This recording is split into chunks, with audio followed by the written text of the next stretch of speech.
Hi, all. Last time I was speaking about ego and how ego relates to our success or lack of success when it comes to weight loss. I came to the point where I basically said to you, for those of us who have difficulty losing weight, we should take a step back and realize that the reason it's difficult is because we are addicted to the feeling that food gives us, and that as an addiction, it's very difficult to separate out. Alcoholics Anonymous is probably the most successful program when it comes to addiction. The reason is, number one, when someone attends a meeting and looks around, there is safety there, because regardless of who is in that room, every single person has the same issue that you have. No matter what their circumstances are in life, you're a sinner, I'm a sinner, they're a sinner, we're all sinners. And it's comforting and safe because all of us are the same. When it comes to weight loss, we are all the same. We have been unable to control the way in which food is handled, and because of that, we're overweight. It may not be as dependent run as alcohol or drugs, because you can live without alcohol and drugs, but you cannot live without food. So what we're dealing with is incredibly powerful, because we can't live without it, which means we must have it. It's addictive because it carries with it these feelings of comfort and goodness that start almost from the first moment that we have popped out of the womb. Food and comfort start right at the beginning. Therefore, the issue, as discussed last time, can be split in two ways.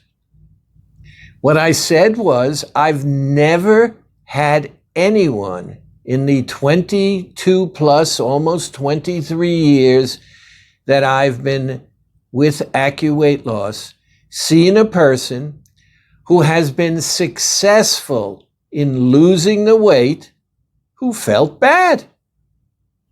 Therefore, the success of losing the weight is not the problem. The problem is the addiction itself, which stands in the way of my being successful, and it impacts upon my ego, my sense of self.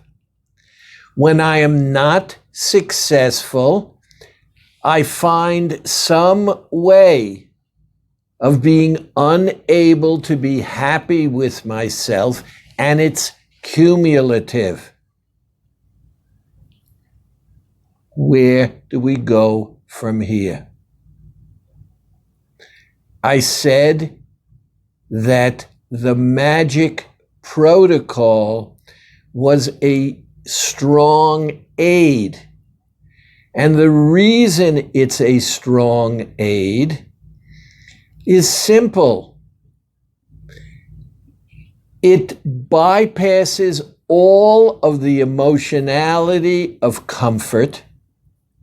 It bypasses all of the emotionality of giving something to oneself, of filling an emptiness, of filling some kind of void, on two levels. First, we put something in our mouth, so we are giving ourselves something.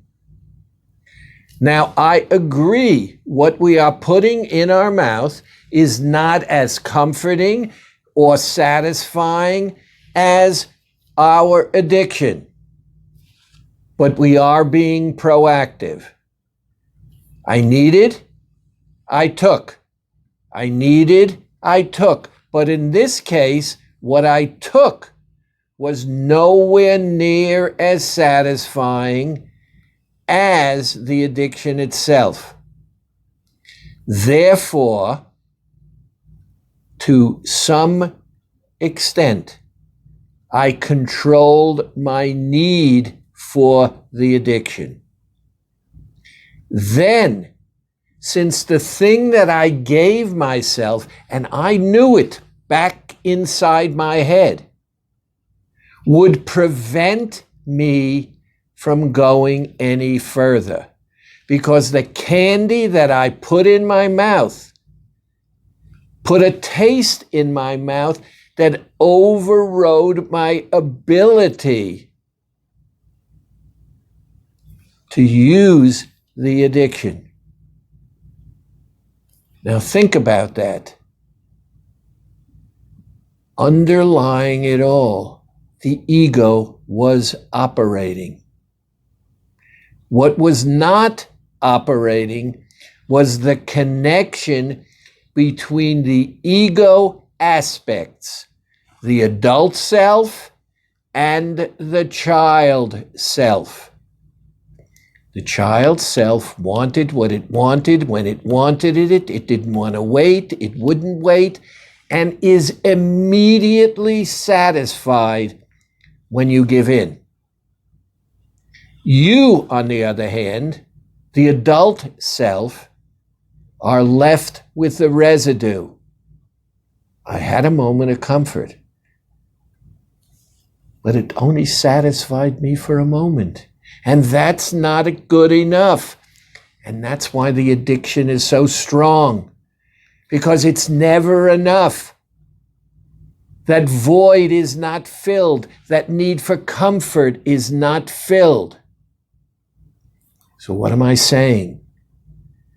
Every single time you use the magic protocol, you hold the addiction at bay without any emotionality except the child self. So use that child self in a positive way.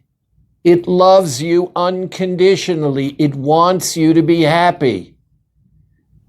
And let it know the only way you're going to be happy is if you give up the addiction. Momentary satisfaction is not good enough.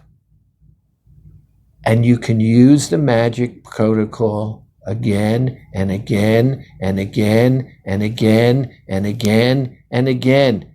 It will not fail if you take the child, put your arms metaphorically around it, say, I love you for letting me have real satisfaction instead of momentary satisfaction.